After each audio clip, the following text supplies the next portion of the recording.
Okay, this is the installation overview and troubleshooting for the dimmer control switch, specifically the hard wiring. If you do have the 12-volt plug and want to hook up the dimmer, please refer to that specific video that covers both of those items together. This is the hard wiring to the running lights. Now, the dimmer control switch with remote control does work on all vehicles. However, the R171 SLK by Mercedes is excluded unless you're wanting to use the 12-volt plug. This, again, is the hard wiring for the dimmer control switch with remote control. Okay, here's what we're referring to when we mention the dimmer control module or dimmer control switch with remote control. Now, this control box can be placed in several different positions inside the vehicle. You'll either want to place it behind a panel, inside a compartment, possibly behind a carpeted wall, or in a little cubby hole area inside the trunk. If you want, you can refer to the model specific instructions. It may have some suggestions. If not, you'll simply want to find a place that's out of the way of any levers that your convertible top may have, so that it will not destruct when closing and opening your top.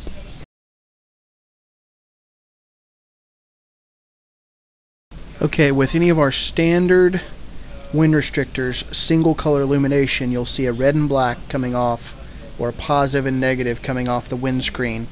If you do have a pair of black wires, you'll want to look for the side that is printed or has an indentation. That will be the positive.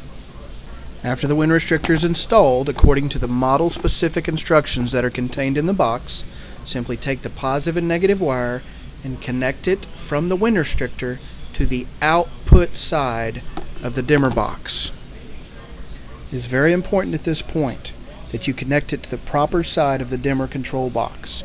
If you have it reversed and connect it to the input side, then your product will not function properly. You must connect the positive and negative wire coming off of the wind restrictor to the output side of the dimmer box.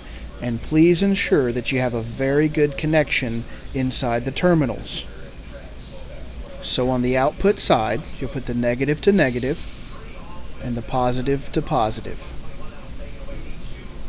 Now you're going to want to grab the positive and negative wire, the extra wire that was included inside the dimmer box.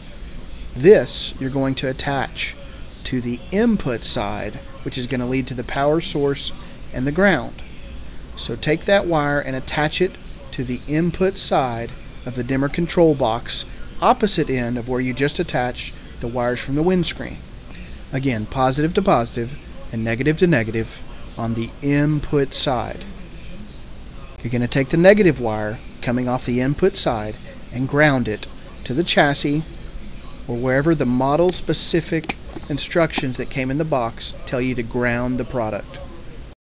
Okay, now you're going to connect the positive wire coming off the input side that you just connected to the dimmer module and clamp it into your running light wire that found in the car wiring harness. Now you can locate that harness by following the instructions for the model specific wind restrictor that are found in the box with your order.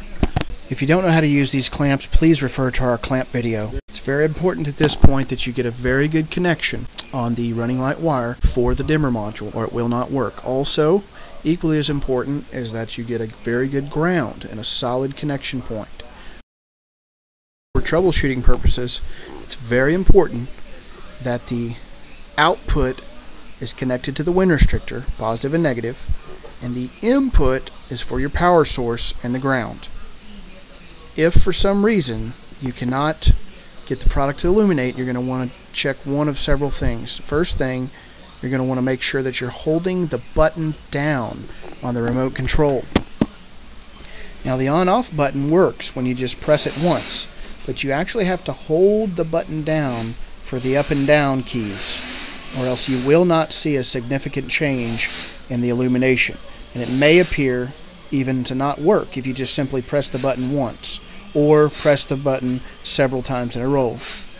So again, you want to hold the button down in order to change the illumination intensity.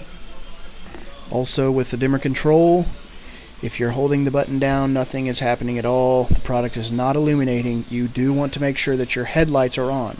So go ahead and manually flip your headlights forward to where they are in the on position so that you know you have power going to that running light wire. If the product is still not lighting up, go ahead and strip back more of the insulation on the wire and reinsert it into the receptacles so that it gets a better connection inside the dimmer control.